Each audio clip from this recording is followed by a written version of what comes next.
ایک بادشاہ کے دربار میں ایک اجنبی نوکری کی طلب لیے حاضر ہوا۔ قابلیت پوچھی گئی، کہا سیاسی ہوں۔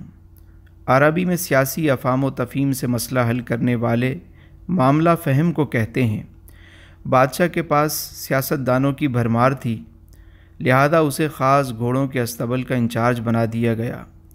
چند دنوں بعد بادشاہ نے اس سے اپنے سب سے مہنگے اور عزیز گھوڑے کے متعلق دریافت کیا۔ اس نے کہا نسلی نہیں ہے۔ بادشاہ کو تعجب ہوا اور اس نے جنگل سے سائز کو بلا کر دریافت کیا۔ اس نے بتایا گھوڑا نسلی ہے، لیکن اس کی پیدائش پر اس کی ماں مر گئی تھی۔ ایک گائے کا دودھ پی کر اس کے ساتھ پلا بڑھا ہے۔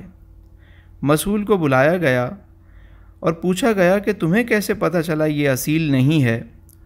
اس نے کہا حضور، جب یہ گھاس کھاتا ہے تو گائے کی طرح سر نیچے کر کے، جبکہ نسلی گھوڑا گھاس منہ میں لے کر سر اٹھا لیتا ہے۔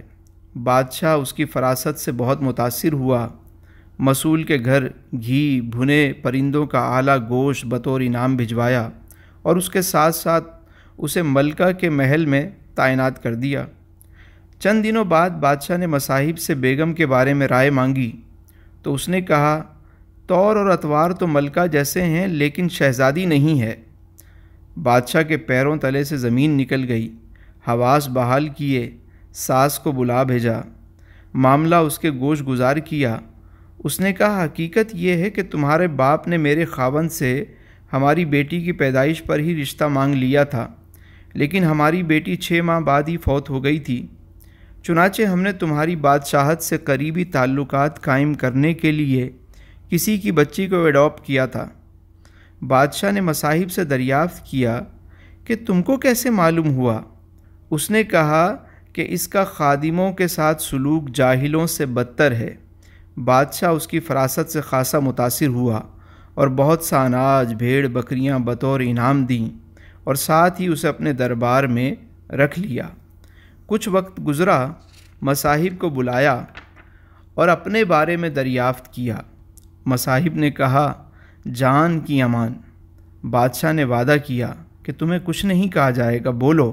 اس نے کہا نہ تو تم بادشاہ زادے ہو، نہ تمہارا چلن بادشاہوں والا ہے۔ بادشاہ کو بہت غصہ آیا، مگر جان کی امان دے چکا تھا۔ سیدھا والدہ کے محل پہنچا۔ والدہ نے کہا یہ سچ ہے کہ تم ایک چرواہے کے بیٹے ہو، ہماری اولاد نہیں تھی تو تمہیں لے کر ہم نے پالا تھا۔ بادشاہ نے مصاحب کو بلایا اور پوچھا تمہیں کیسے پتہ چلا؟ اس نے کہا بادشاہ جب کسی کو انعام و اکرام دیا کرتے ہیں تو وہ ہیرے موتی جواہرات کی شکل میں دیتے ہیں، لیکن آپ بھیڑ بکریاں کھانے پینے کی چیزیں عنایت کرتے ہیں۔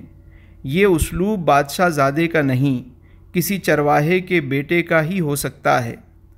عادتیں نسلوں کا پتہ دیتی ہیں، عادات، اخلاق اور طرز عمل خون اور نسل دونوں کی پہچان کرا دیتے ہیں۔